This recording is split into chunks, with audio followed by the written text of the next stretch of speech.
Hi, and welcome to IME 430 Quality Engineering, and this is the first in 4, maybe 3 videos that is going to talk about a GaugeR&R analysis.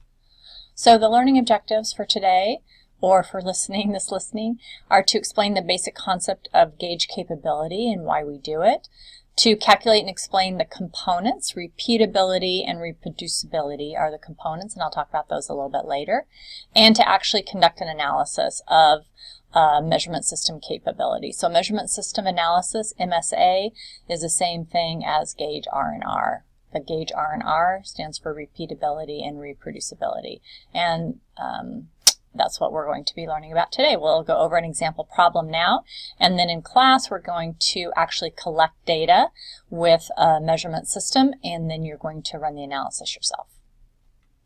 So the purpose for a gauge study is whenever we have data, we know that there's variability in the data. We've talked about that a lot already. The purpose of the gauge study, or measurement system analysis study, is to see how much of that variability is actually related to the part itself versus how much is related to the measurement system. And it's really important to understand and distinguish between the two. So we want to isolate, as bullet number 2 says, isolate the components of variability to see how much of the variability that we get from a study is due to the part itself, how much of it is due to the measurement tool that we're using. Is it good enough, accurate enough, and precise enough? We'll talk about those terms a little bit later. And how much is due to the operator themselves in the way that they're actually performing the measurement. And I kind of already talked about the last bullet there. We want to assess then whether our gauge or measurement tool is capable, is adequate for what we need to be measuring it for. So for example, the scale at a yogurt shop probably doesn't need to be as precise as the scale for weighing precious metals, let's say, right? Because the precious metals are a whole lot more expensive, and so we want to be sure that we're exactly right on that. Versus, 1/10 of an ounce or so off on frozen yogurt, who cares so much, right? So we want to understand that in the context of what we're measuring.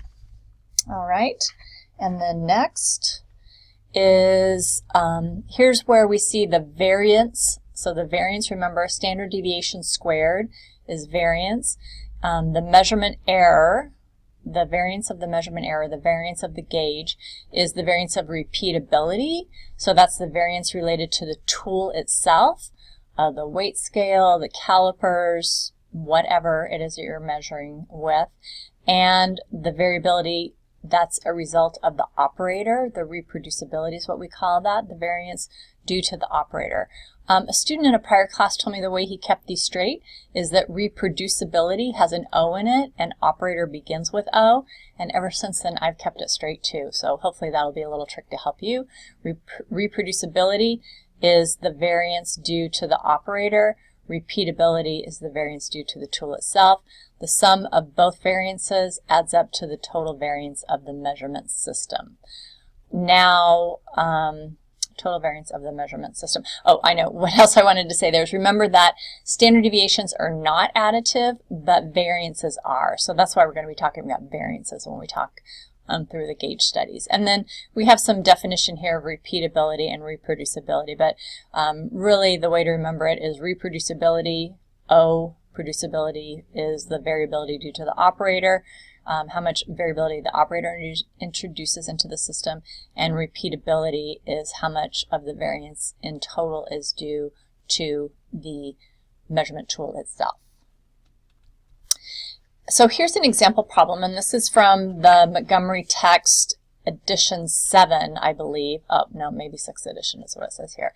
And so you can read more detail in your textbook, but bottom line, we have 20 parts, and we measured each part twice. So part number 1 gets measured once, twice. This is just one operator. Gets measured once, twice.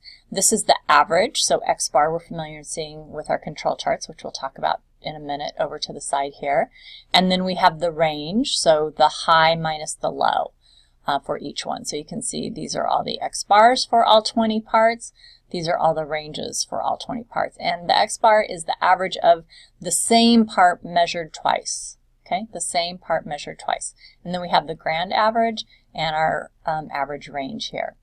So we can see here that what the control charts look like. So like in our variables control charts, we always have a measure of variability and a measure of average. So in the prior two videos that you watched that I did not do, but I put on PolyLearn for you, they talk about what makes, one of them talks, the shorter one, talks about what makes for a good gauge study, and that you have to have parts that have different measurements. You can't have parts that have the exact same measurement. And so we can see that here. Sorry if this little yellow button is moving around all over the place, the circle. We can see here that we do have the average, so this is the average weight, I forget what it said here, average whatever this measurement is, weight, we'll say it is, of each of the parts. And so you can see that there is definitely a difference across the parts, so that probably is looking pretty good for us, and that the parts are different. Now, normally whenever we see points outside of the control limits, that's a bad thing and that's out of control, right? In a gauge analysis, we don't analyze the control charts the same way that we normally have, or that we have learned in the attribute and the variables control chart. What this is telling us, because this is the control charts, the control limits here are set based on the difference in the measurements of each individual part being done multiple times. So with the range chart, this tells us that this is pretty good because all parts are within the control limits. So what this tells us is the operator is not having any trouble measuring the part. And this is the range then for a part being measured twice. Then, of course, we would expect that to be narrow, right? Because we wouldn't expect there to be much difference if the same part is being measured twice by the same person on the same tool, right?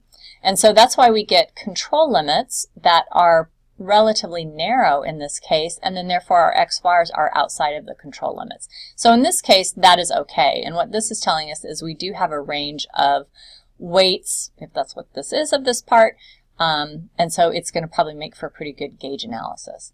Now, we calculate the standard deviation the same way that we have before. So our standard deviation for the process, estimate for the process, is R bar divided by D2. D2 is from, I think it's Appendix 6 in the book, the control chart factors, and we have a sample size of 2, right, because we have 2 measurements for each one. So R bar we get from the chart here, well, actually from here is 1, which is what is right here, just the box is hiding at 1, divided by D2, a small d2, and that gives us a process standard deviation of 0.887.